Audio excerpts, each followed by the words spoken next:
जय श्री कृष्ण सभी को। कल हमने 10वां अध्याय शुरू किया था, आज उसका शेष भाग पढ़ने जा रहे हैं। ओम श्री परमात्मने नमः। तो पाठ शुरू करने से पहले चलिए वंदना करते हैं।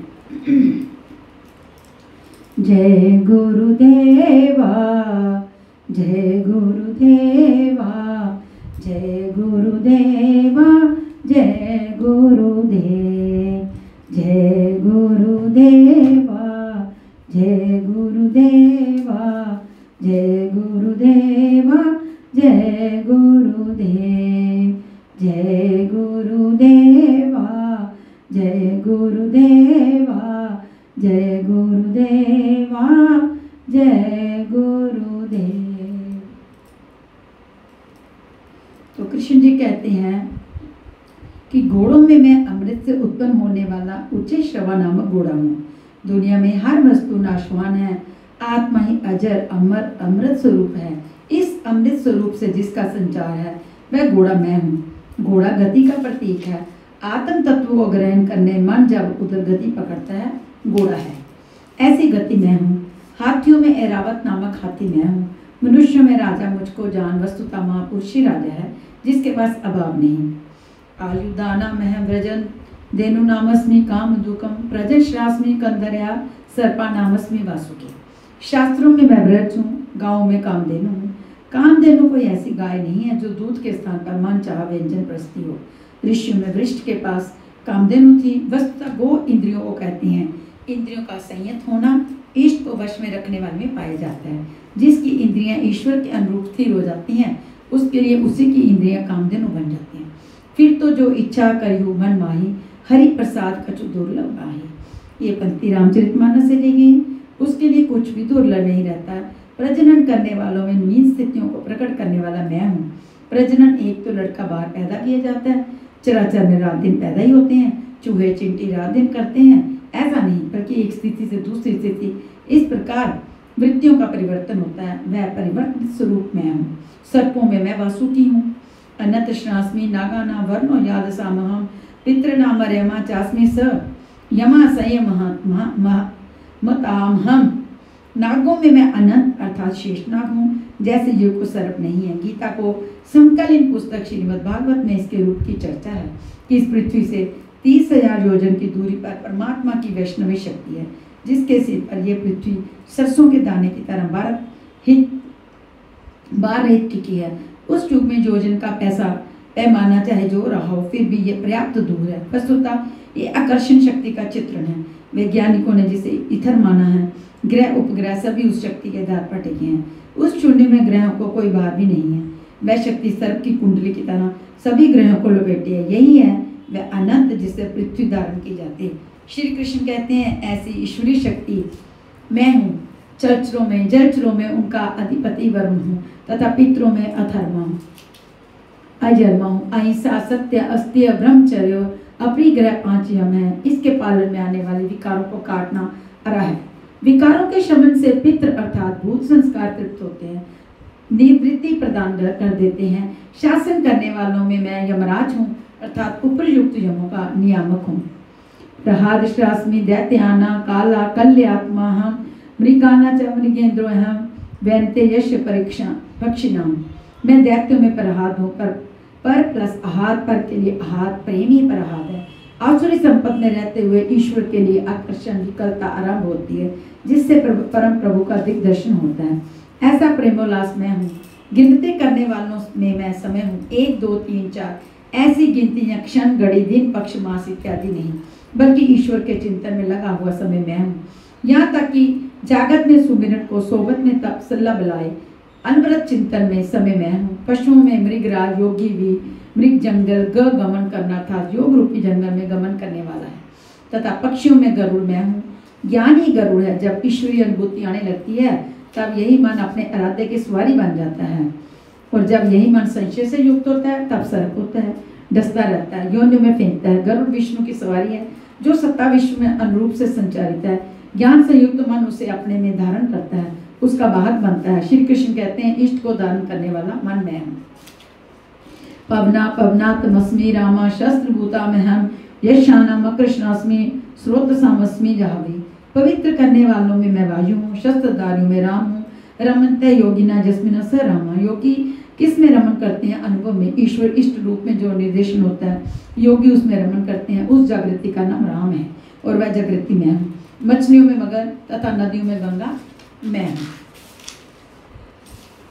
सर्गानाम आदिरंतक्ष्य मध्यम चेवाहम अर्जुन आध्यात्म विद्या विद्यानावादम प्रबुद्धता मैं हूँ। हे अर्जुन, सृष्टियों का आदि अंत और मध्य मैं ही हूँ। विद्याओं में आध्यात्म विद्या मैं हूँ। जो आत्मा का अधिपत्य दिला दे वह विद्या मैं हूँ। संसार में अधिकांश प्राणी माया के अधिपत्य में है। राग, द्वेष, काल, कर्म, स्वभाव और गुणों से प्रेरित हैं। इनके अधिपत्य से निकालकर आत्मा के अधिपत्य में ले जाने वाली विद्या मैं हूँ, जिसे अध्यात्म विद्या कहते हैं। परस्पर होने वाले विवादों में, ब्रह्मचर्य में जो निर्णायक हैं, ऐसी वार्ता मैं हूँ। शेष निर्णय तो अनिर्णित होते हैं। अक्षरामा नमकारो अस्मि द्वंद्व सामासिकस्य च एमे वाक्ष्य कालो दाता अहम विश्वोतो मुखा। मैं अक्षरों में आकार, ओंकार तथा समासों में द्वंद्व नामक समास हूँ। साधना की उन्नत अवस्था में मन सिमटते सिमटते केवल साधक और इष्ट आमने सामने रह जाते हैं। शेष कोई संकल्प नहीं रह जाता। स्वामी सेवक में संघर्ष है, किंतु द्वंद्व की ये अवस्था भगवान की देन है। अक्षय काल मैं हूँ। काल हमेशा परिवर्तनशील है, किंतु वह समय जो अक्षय अजर अमर परमात्मा में प्रवेशती रहता है, वह अवस्था मैं हूँ। विराट स्वरूप अर्थात सर्वत्र व्यापक, सबको धारण पोषण करने वाला भी मैं ही हूँ। मृत्यु सर्वक्षाम मुद्वक्षम भविष्यताम कीर्ति श्रीवाक्च नारीणाम समृद्धि मेघाम धृति क्षमा। मैं सबका नाश करने वाला, मृत्यु और आगे होने वालों की उत्पत्ति का कारण हूँ। स्त्रियों में मैं यश, शक्ति, वाक, पटुता, स्मृति, मेघा अर्थात बुद्धि, धैर्य और क्षमा। योगेश्वर श्री कृष्ण के अनुसार द्वामिमो पुरुषो लोके शर शाश्वर एवं च। पुरुष दो ही प्रकार के होते हैं, क्षर और अक्षर। संपूर्ण भूतादिकों की उत्पत्ति और विनाश वाले ये श्री क्षर पुरुष हैं। ये नर मादा पुरुष अथवा स्त्री कुछ भी कहलाएं, श्री कृष्ण के शब्दों में पुरुष ही हैं। दूसरा है अक्षर पुरुष, जो कुटुस्थ चित्त के स्थिर काल में देखने में आता है। यही कारण है कि इस योग पथ में स्त्री पुरुष सभी समान स्थिति के महापुरुष होते आए हैं, किंतु यहाँ समृद्धि, शक्ति, बुद्धि इत्यादि स्त्रियों के ही गुण बताए गए। क्या इन सद्गुणों की आवश्यकता पुरुषों के लिए नहीं? कौन ऐसा पुरुष है जो श्रीमान, कीर्तिमान, वक्ता, स्मरण शक्ति संपन्न, मेधावी, धैर्यवान और क्षमावान नहीं बनना चाहता? बौद्धिक स्तर पर कमजोर लड़कों में इन्हीं गुणों का विकास करने के लिए माता पिता पढ़ाई की अतिरिक्त व्यवस्था करते हैं। यहाँ कहते हैं कि ये लक्षण केवल स्त्रियों में पाए जाते हैं। ये गुण अर्जुन में भी थे, जबकि अर्जुन नर है। युद्ध के आराम में ही वह पीछे हट गया। भले शस्त्रधारी कौरव मुझे मार डाले, गोविंद मैं युद्ध नहीं करूंगा। भगवान ने कहा, अर्जुन यदि तुम इस धर्म में युद्ध को तो नहीं करोगे तो स्वर्ग, धर्म, कीर्ति और यश को पाप को प्राप्त होगे। बैरी लोग तुम्हारी कीर्ति का दीर्घ काल गायन करेंगे। मान्य पुरुष के लिए अब कीर्ति मृत्यु से भी बढ़कर होती है। यहाँ पुरुष के लिए भी कीर्ति आवश्यक बताया गया। गीता के समापन पर संजय ने निर्णय दिया कि जहाँ जोगेश्वर श्री कृष्ण है, धनुर्धर पार्थ है, वहाँ श्री है, विजय है, विभूति और अचल नीति है। ऐसा मेरा मत है। कीर्ति, श्री, विभूति ये गुण तो नारियों के हैं, अर्जुन के साथ कैसे? भगवान कहते हैं, सर्वस्य चाहम हदि सन्निविष्टो मता समृद्धि ज्ञानम पोहनम च। अर्जुन में सबके हृदय में समाविष्ट होकर सदा निवास करता हूँ। बुद्धि, समृद्धि, ज्ञान, वास्तविक जानकारी और विकारों से अलग रहने की क्षमता मेरी देन है। वस्तुतः मानव की चित्त वृत्ति ही नारी है। शरीर तो वस्त्र मात्र है। स्त्री, पुरुष, नपुंसक इत्यादि शरीर की आकृतियां हैं, स्वरूप की नहीं। शरीर के अंतराल में चित्त वृत्ति प्रकृति की ओर स्वयं में प्रवाहमान है। इन वृत्तियों में ईश्वरीय भाव, स्मृति, मेघा, धैर्य, क्षमा इत्यादि गुण भगवान से प्रसारित होते हैं। इन गुणों द्वारा मानव लोक में समृद्धि और परम श्रेय के पथ को प्रशस्त करता है। इन गुणों को धारण करना स्त्रीलिंग पुल्लिंग सबके लिए उपयोगी है जो मुझसे होते हैं। बृहत् साम तथा सामनाम गायत्री शब्द सामहम मासाना मार्ग शीर्षो अमृतना कुश कुमारा। गायन करने योग्य श्रुतियों में मैं बृहत् साम अर्थात बृहत् से संयुक्त स्मृत दिलाने वाला गायन हूँ, अर्थात ऐसी जागृति मैं हूँ। छंदों में गायत्री छंद मैं हूँ। गायत्री कोई ऐसा मंत्र नहीं जिसे पढ़ने से मुक्ति मिलती हो, वर्ण एक संपन्नात्मक छंद है। 3 बार विचलित होने के बाद ऋषि विश्वामित्र ने अपने को इष्ट के प्रति समर्पित करते हुए कहा, ओम भूर्भुवः स्वः तत्सवितुर्वरेण्यं भर्गो देवस्य धीमहि धियो यो न प्रचोदयात्। अर्थात भू, भुवा और स्वा तीनों लोक में तत्व रूप से व्यापक वेद आप ही वरेण्य हैं। हमें ऐसी बुद्धि दें, ऐसी प्रेरणा करें कि हम लक्ष्य को प्राप्त कर लें। ये मात्र एक प्रार्थना है। साधक अपनी बुद्धि से यथार्थ निर्णय नहीं ले पाता कि वे कब सही है और कब गलत है। उसकी ये संप्रीत प्रार्थना मैं हूँ जिससे निश्चित कल्याण है, क्योंकि वे मेरे आश्रित हुआ है। मासों में मार्गशीर्ष मैं हूँ। जब पापों का हनन होने लगता है उस समय साधना पथ का शीर्ष स्तर चलने लगता है, जिसमें मैं भली प्रकार निवास करता हूँ और जिसमें हमेशा बहार हो। ऐसी ऋतु हृदय की ऐसी अवस्था भी मैं ही हूँ। दूतम शल्यतामिस्मि तेजस तेजस्वी नामहम जयो अस्मि व्यवसायो अस्मि तस्मन् सत्ववतामहम्। तेजस्वी पुरुषों का तेज मैं हूँ, जुए में छल करने वालों का छल मैं हूँ। तब तो अच्छा है कि जुआ खेलें, उसमें कलबल छल करें, वही भगवान है। नहीं, ऐसा कुछ नहीं है। ये प्रकृति एक जुआ है, यही ठगनी है। इस प्रकृति के द्वंद्व से निकलने के लिए दिखावा छोड़कर छिपाव के साथ गुप्त रूप से वजन करना ही छल है। छल है तो नहीं, किंतु बचाव के लिए आवश्यक है। जड़ भरत की तरह, उन्मत्त अंधे बहरे और गूंगे की तरह हृदय से जानकर होते हुए भी बाहर से ऐसे रहें कि अनजान हो, सुनते हुए भी ना सुने, देखते हुए भी ना देखें। छिपकर ही भजन का विधान है, तभी साधक प्रकृति पुरुष के जुए में पार पाता है। जीतने वालों की विजय मैं हूँ और व्यवसायियों का निश्चय, जिसे अध्याय 2 श्लोक 41 में क्या है। इस योग में निश्चयात्मक क्रिया एक है, बुद्धि एक ही है, दिशा एक ही है। ऐसी क्रियात्मक का बुद्धि मैं हूँ। सात्विक पुरुषों की तेज और ओज में है। वृष्णिना वासुदेवोऽस्मि पांडवानां धनंजय मुनीनां पयहम व्यासम कवि नाम मुष्णा कवि। वृष्णि वंश से मैं वासुदेव अर्थात सर्वत्र वास करने वाला देव हूँ। पांडवों में मैं धनंजय हूँ। पुण्य ही पांडु हूँ और आत्मिक संपत्ति स्थिर संपत्ति है। पुण्य से प्रेरित होकर आत्मिक संपत्ति को अर्जित करने वाला धनंजय मैं हूँ। मुनियों में व्यास हूँ। परम तत्व को व्यक्त करने की जिसमें क्षमता है वह मुनि मैं हूँ।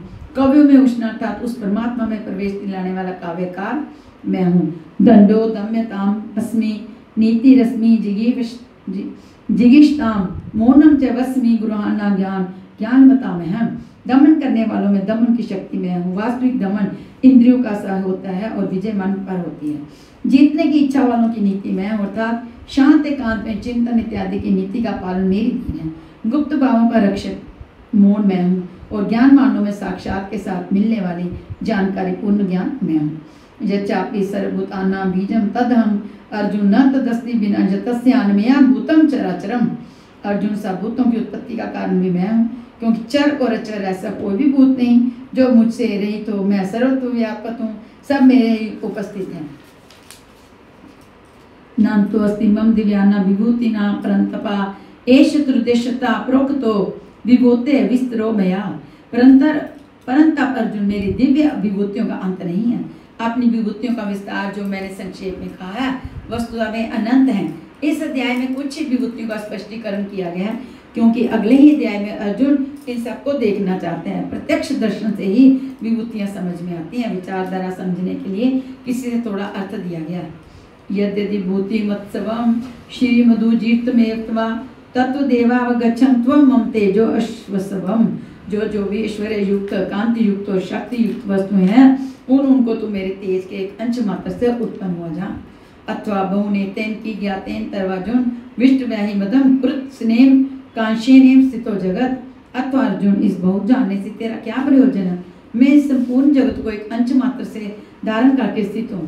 उपरयुक्त विभूतियों के वर्णन का तात्पर्य ये नहीं है कि आप या अर्जुन इन सभी वस्तुओं को पूजने लगे, बल्कि श्री कृष्ण का आशय केवल उतना ही है कि इन सब ओर से श्रद्धा समेट कर केवल उन अविनाशी परमात्मा से लगावें। इतने से ही उनका कर्तव्य पूर्ण हो जाता है। इस अध्याय में श्री कृष्ण ने कहा कि अर्जुन मैं तुझे पूर्ण उपदेश करूंगा, क्योंकि तू मेरा अतिशय प्रिय है। पहले कह चुके हैं, फिर भी कहने जा रहे हैं, क्योंकि पूर्ति प्रयत्न सदगुरु से सुनने की आवश्यकता रहती है। मेरी उत्पत्ति को ना देवता और ना महर्षिगण ही जानते, क्योंकि मैं उनका भी आदि कारण हूँ। अव्यक्त स्थिति के पश्चात की सार्वभौम अवस्था को वही जानता है जो हो चुका है। जो मुझ अजन्मानादि हो संपूर्ण लोकों के महान ईश्वर को साक्षात्कार से जानता है वही ज्ञानी है। बुद्धि ज्ञान, असमूढ़ता, इंद्रियों का दमन, मन का शमन, संतोष, तप, दान और कीर्ति के भाव अर्थात दैवी संपत्तियों लक्षण मेरे गुण है, मेरी देन है। 7 महर्षि जन अर्थात योग की 7 भूमिकाएं, उससे भी पहले होने वाले तदन स्वरूप अंतःकरण, चतुष्टयी और इनके अनुकूल मन जो स्वयं भू है, स्वयं रचयिता है, ये सब मुझ में भाव वाले, लगाव और श्रद्धा वाले हैं। जिनकी संसार में संपूर्ण प्रजा है, ये सब मुझसे ही उत्पन्न है। अर्थात साधनामयी प्रवृत्तियां मेरी ही प्रजा हैं, इनकी उत्पत्ति अपने से नहीं गुरु से होती है।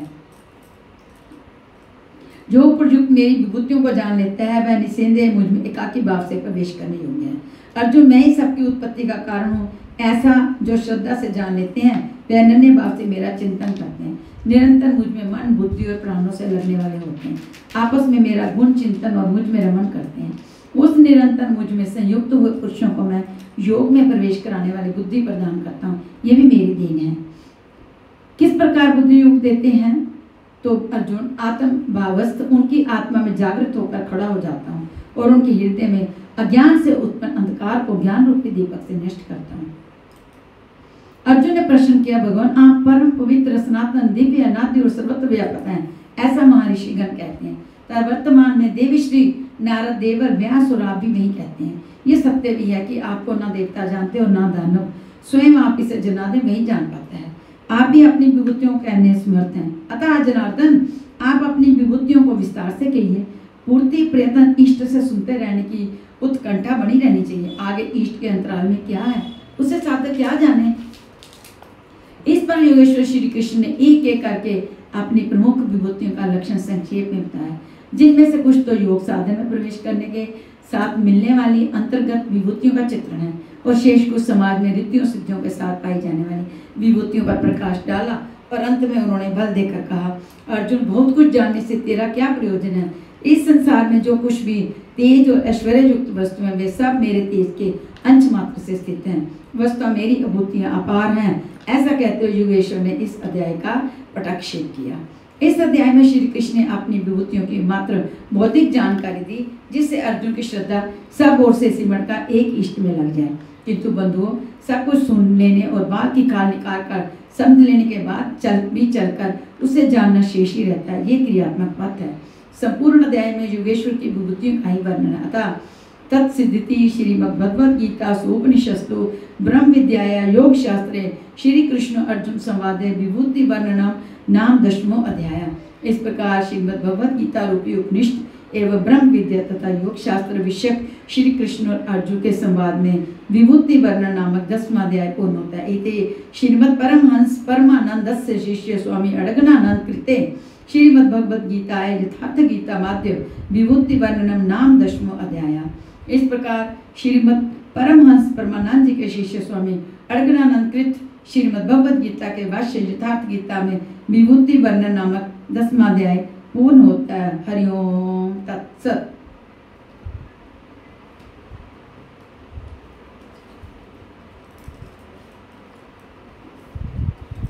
श्री कृष्ण गोविंद हरे मुरारी, हे नाथ नारायण वासुदेव।